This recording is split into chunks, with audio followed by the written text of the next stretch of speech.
Ow. What's up, everyone? Punchy back with Higurashi When They Cry, Chapter 3, the Higurashi. Last time we had our bento box wars. Everyone else's was pretty amazing, except for ours. However, Mian started ripping us, but secretly it was actually made by Satoko, who was also ripping us, so strangely she's ripping herself. And they've asked Tomino-kun and Okumura-kun to judge, specifically say what's wrong with the bento that I/Satoko made. I forgot to read that line, I'm sorry. The fatal flaw in Maribara-san's bento is the coloration. As you know, there are 3 primary colors forming the basis of all colors. So if you want a well-balanced color scheme, then excluding white and black, you need those 3 colors. And nevertheless, if you remove the white and black from Maribara-san's bento, all that would be left is dark green.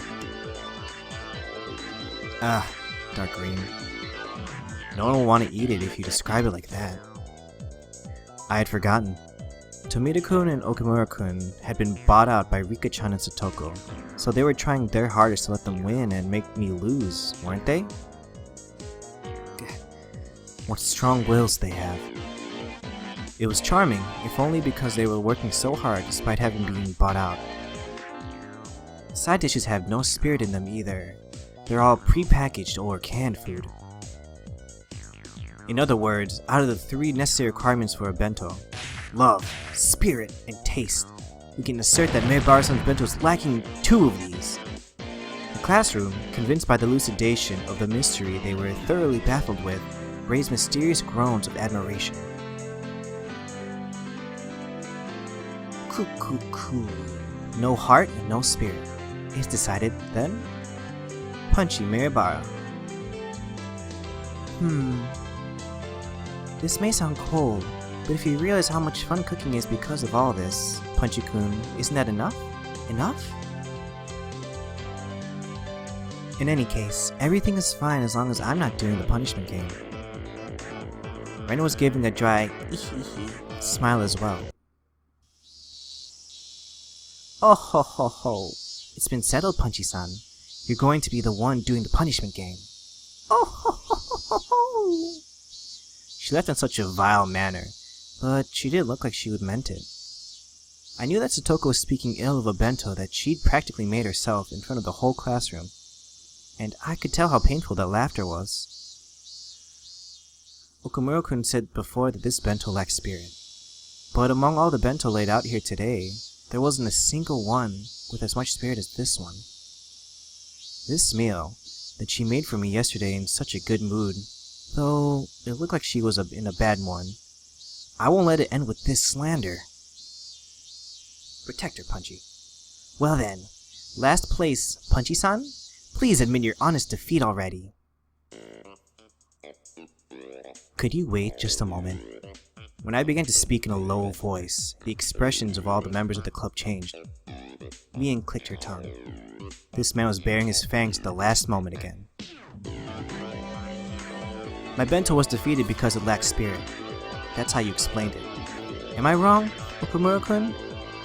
Okumura-kun, who had suddenly began placed in the spotlight, looked flustered for a moment, but immediately he stammered in reply that I was right. Whoa! Take charge, man. How do you mean spirit? By difficulty? By effort? By sweat or tears? By its manifestation?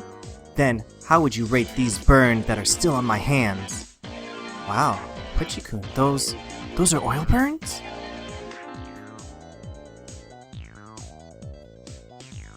Great. The burn marks from when I almost caused a fire yesterday looked like I was just having a ton of trouble cooking. I could clearly tell that the classroom was forced to acknowledge the effort I put into it. I see. To turn your failures at cooking due to a lack of skill into scars of hard work instead. As I thought, I cannot falter around this man. That's right, I lack skill. I'm so bad at cooking that my grandstanding yesterday was pitiful. But I didn't run away, I fought, and I delivered these results. Is that not spirit? What do you think? Rena wants to acknowledge it. Nobody can keep on going if their defiant spirit doesn't get valued. The girls in class started to nod in agreement. Okay, the tables are turning. But Tomita-kun and Okumura-kun, brought out by the objects of their unrequited affection, weren't about to lose either. Oh, bowed out. They shifted to the counterattack, clearly exceeding the price they were paid. I see. I understand your feelings, Maribara-san. However, if spirit is all that mattered in cooking, the world wouldn't need chefs. That's right. If a chef brought you a burned steak and said they put their spirit into it and tried hard, would you pay them? You wouldn't, would you? It's the same thing. That's right. That's how it goes. The male students took Tomita and Okumura's side. They did have a point. What about consideration? Even if you did get a totally black steak, if I knew how much the mother who made it struggled, I would eat it. I would eat it all. Pause. This time, the female students in the class took my side. Good. Now we're even. Besides, a bento is a refinement of one's love given form. It only means something when the other person feels that way. Does your bento make us feel that way, Maribara-san? No, it doesn't make me feel that way. You're mean! The girls in the class began to boo loudly at his remark. Now, even Okumura-san was panicking. Order! Order! Will the spectators please refrain from making remarks? Your Honor, in order to prove how much of my spirit has gone into this bento, I call Miss Ryugu Rena, an authority in the culinary arts, to the stand.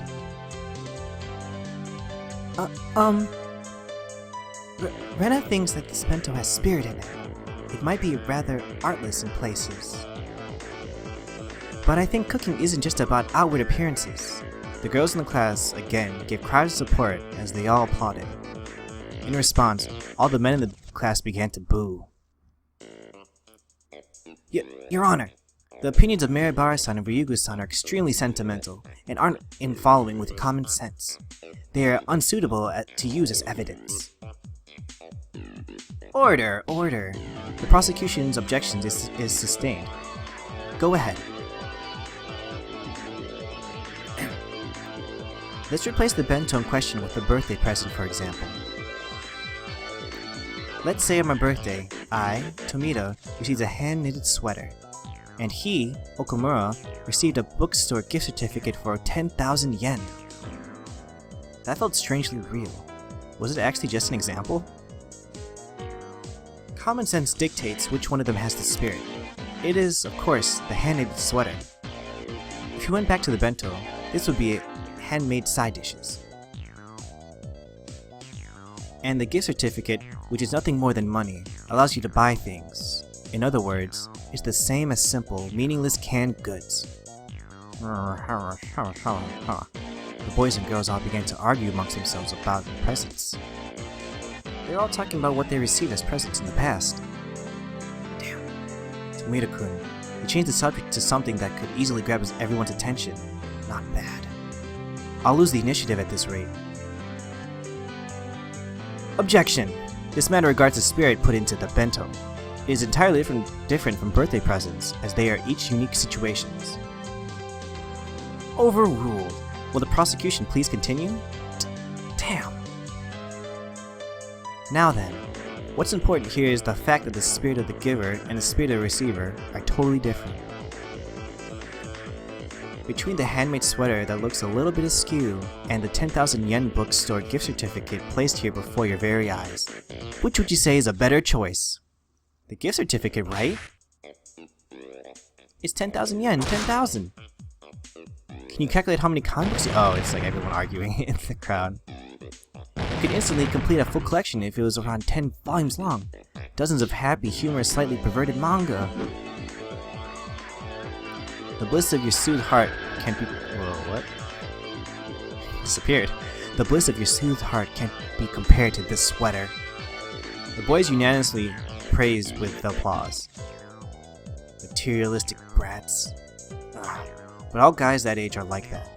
Even I would choose a gift certificate over the sweater in that case. Hey, wait.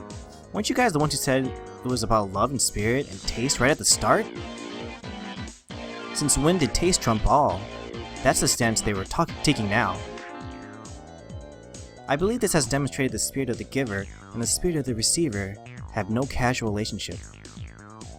Yes, no matter how much Mirabara-san struggled to make this bento, that cannot enter into consideration for the rest of us on the receiving end. Mere sophistry, Tomita-kun, has plenty of spirit. Whether that gets through or not is the receiver's problem. That's right! Woo!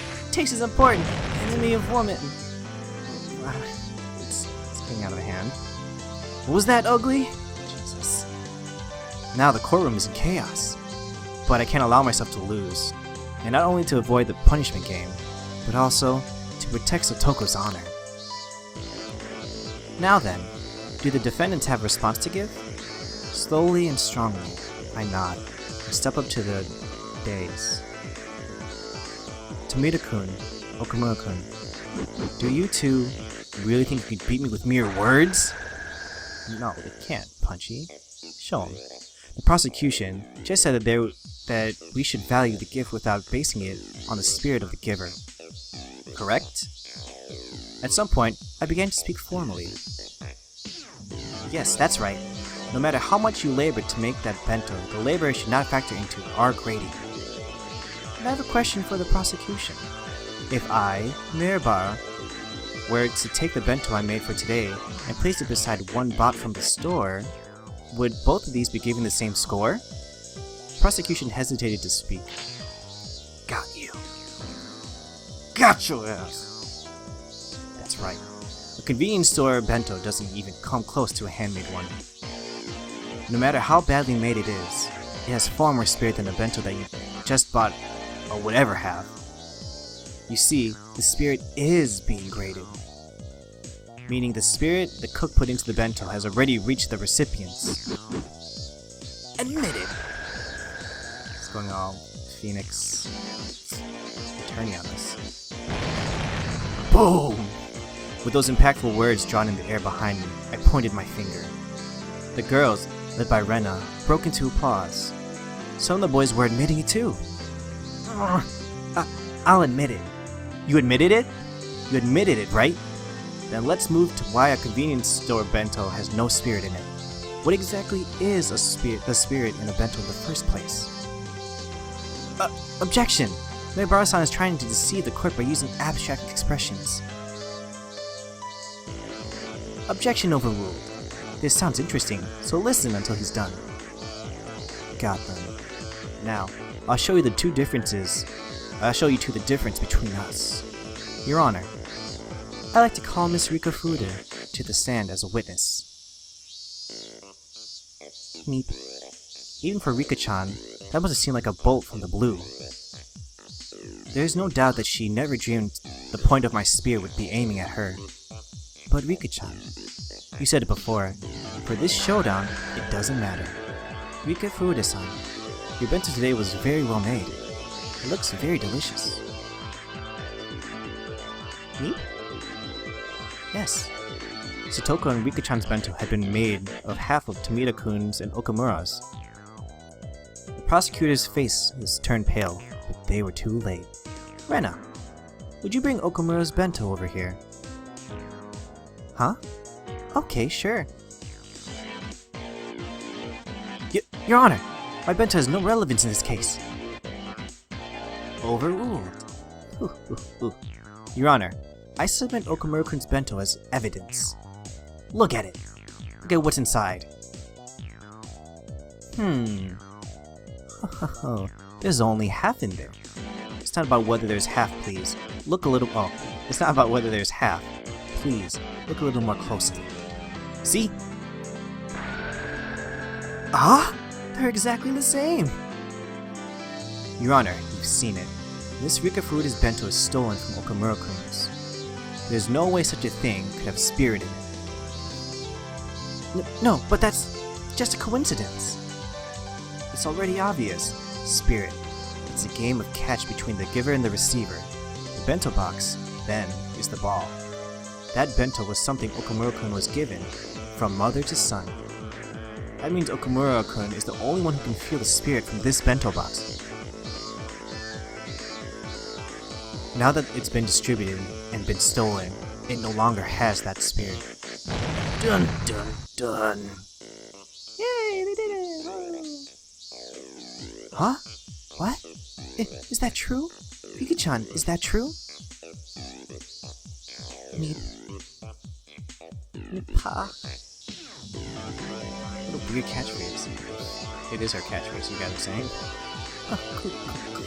I see how it is. Mia, the judge, folded her arms and began to hum. I couldn't even take a guess as to what Mina was laughing about. Frankly, I didn't know whether I would win or lose. Okay, before announcing my judgment, I'll start from the top. Shh. The entire classroom quieted. First, from an objective standpoint, there is no doubt that the bento of the accused, Punchy Wright, must be seen as poorly made. This is something that the grading results clearly display. Yeah.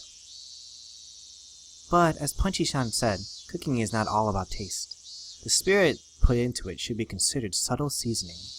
For grading, though, that would only amount to a few points. It's so subtle that it's not even enough to alter the result. Ugh. Now then, I'd like to mention the original reason for today's bento showdown. What was the reason for it? That's right. We started to see whether the accused, Punchy Wright, could cook for himself, and to measure the result. Yeah, that's right. Punchy-kun did make his own bento. That stung my conscience a bit. Before the showdown, it did matter.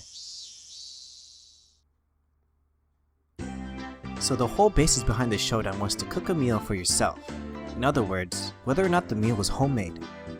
Rika-chan neglected to do that. It's a much bigger problem than how good her bento is. In other words, is she disqualified? Nipa. Rika-chan let out a nipa, looking as though she had prepared herself for this outcome. Oh, I wonder if she did that because she knew that we were gonna have trouble. Don't take it personally, Rika-chan. At our club, things like that don't matter. Punchy did well, like I thought. You tried your hardest until the very end. Rika-chan demanded I lower my head. Then she petted.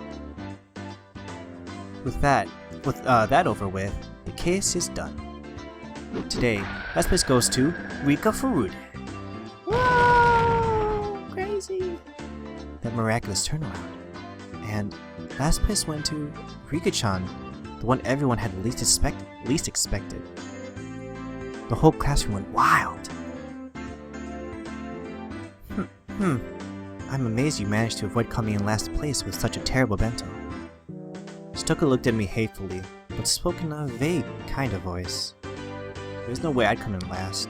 There's nothing in this bento that would deserve last place. Oh. But it's got ready-made side dishes and canned goods. And it has no style. And... Grab. Stuka was speaking more and more poorly of herself as time went on, so I roughly grabbed her head and began to stroke it. I told you! Spirit is important. This bento isn't all about appearance. It's got all kinds of flavors in it. But spirit isn't the only thing. It tastes totally weird and... What about it is weird? I thought it was great. It was absolutely great. That's why I packed it. If dinner last night had been bad, then I would never have brought it to school. I would have come here with some bread and a milk carton. But... Oh, just shut up already. I caressed her head, swinging it from side to side. At some point, Rena had come up behind us. She was giggling to herself. That was the face of someone who had known everything from the beginning. When did you realize I hadn't made it? When you showed us your burns, I guess. I mean, there's something in your bento that needed oil for it. Rena-san, don't you think you were misunderstanding something? I didn't do anything. Huh? Satoko-chan, you weren't the one who made this bento? Then Punchy couldn't make it by himself after all? Okay, then I guess he did. Marina smiled roguishly and turned from Satoko and me. Oh, when you cut cucumbers, you hold the knife like this and go like this. As for the colors, you can express all sorts of things if you place vegetables in the right way. This lecture was clearly not meant for me. But you've gotten a lot better since the last time you showed us. I see you've been studying. If you keep this up, I bet you'll be able to make better and better dishes in no time. She continued saying words clearly meant for Satoko, while facing me instead. Satoko was wearing an ambiguous look and didn't even nod her head at her. Anyway, no matter what anyone says, I like the way my bento is today. I'm not gonna share with anyone else either. I'll eat the whole thing by myself. Wow, how greedy! Rena wants to try some too. As we were going back and forth, Satoko rubbed her eyes as though she was drowsy, then announced to me and everyone else. Excuse me, the truth is, I got Tomita-san to give me some of his bento. Stupid! Hoju, what are you saying? If she'd kept it a secret, then at least she would have been saved. Tomita-kun looked at her with an expression filled with regret and surprise. Huh? Is that true? Really? Oh my. Mian spun her finger around and then pointed to the hallway, sentencing Satoko to the punishment game as well. Satoko left the classroom behind her, completely prepared as though she was going with Rika-chan on an errand. I can't let Rika go alone. I will accompany her to the very depths of hell. Oh, what they're going through for us. You don't need to go that far. My word, Punchy-san really is terrible too. Humiliating only Rika like that, he is truly a rotten person. I couldn't just return Satoko's kindness with malice. Hey, Satoko really is silly. Rika-chan spoke so that only I could hear her, grinning happily. Now then, let us be off, Rika. Punishment games are one of our duties as club members. Satoko seemed awfully happy, not frustrated in the slightest, like she always was when she lost. Damn. Rika-chan's right after all. Everybody here is a moron. Mian, I'll come clean too. I didn't make my bento today. I was the same. So I'm going with them. For the punishment game. Huh? Even you, Punchy-chan? What's going on? Good luck. With the punishment game, I mean. I'll get the first aid kit ready. Call an ambulance in advance, will you? And maybe a hearse, just in case. Leaving a bewildered Mian and a happily smiling Rena behind in the classroom, I went into the hallway. What are you doing? You finally won the game. You finally won for once. I had no idea you had such an odd taste for these punishment games that you go so far as to volunteer yourself for one. Guess so. It's a little much for a hobby, eh? I swear, I think you're underestimating this one. For one thing, but grave harm might actually befall you, Punchy-san. I hope you're ready to have one or two ribs broken. That sounds like it would hurt. I don't like getting hurt. Punchy-san, you just stand there and nod along, okay? Rika and I will smooth it over. I swear. I can't believe I have to look after you even during a punishment game. Seriously. I already knew her pouty behavior was a sign that she was actually in a really good mood. So it made me want to smile. Hey, I do want to eat some vegetable stir-fry. Satoko, can you make that? What? Well, there's nothing I can't do if I put my mind to it. She can make it very well. I really like Satoko's stir-fry. She wasn't easy at first, but once she got assurance from Rika-chan, she turned back and looked at me with once more confident eyes. It's settled then. Let's go shopping for stuff after school today. I don't really have any idea what to buy, after all. That is true, isn't it? I think it's still too early for you to go shopping at the supermarket, Punchy-san. It would make me anxious if I wasn't watching. And Totoko makes me anxious that she'll buy the wrong thing if I'm not watching. Rika! Weep! I like the weeps. The conversation continued as we walked, until we arrived before the door to the teacher's lounge. Okay, let's get this punishment game over with and discuss the menu for tonight. Meep. Rika-chan gleefully grabbed onto my arm. In turn, I pulled Totoko over to me, grabbing her shoulder with my other hand. We'll all be together in death. I won't let anyone die alone. We're all together. I won't let anybody die alone. What an indiscreet thing to say. I want no part of something so disturbing. She may have sounded annoyed, but she was so happy it was gonna make me blush. Alright, just beyond this door is the world after death. However, we shall return. All of us will. Yes, everybody will. Then, let us sally forth. Slam! We opened the doorway to the world of death. And like she did every day, just as the sun rose in the eastern sky, Shi-sensei was eating curry for lunch. It was store-bought, but she made a point of eating a different brand every day. Oh my! Meibara-kun, Furude-san, and Hoju-san. Is something the matter? She appeared to be in the middle of a moment of supreme bliss, her mouth full of her beloved curry. If we were to pick a fight with her, what a crime this punishment would be. However, it was what we had to do, for that was the rule of our club. The three of us held each other's shoulders tightly once more. Alright, let's do this. Ready? What do you mean, ready? Punchy-san, you're going to stay quiet. Rika and I will handle everything. Trust your life to me for now. Go for it, yay! What are you all doing? You can see 2 or 3 question marks popping up above the teacher's head. Alright, Totoko. This is the only time I'll trust you with my life. Because I'll be shutting my eyes tightly and only thinking about what we'll be having for dinner. I'm leaving this to you. Totoko inhaled deeply. And so... Hey! You over there! You're a curry! Oh, sucks. It's censored, so I can't tell. And we died. Alright. Well, that's the end of the bento box game challenge, I guess. And we'll end it there for today.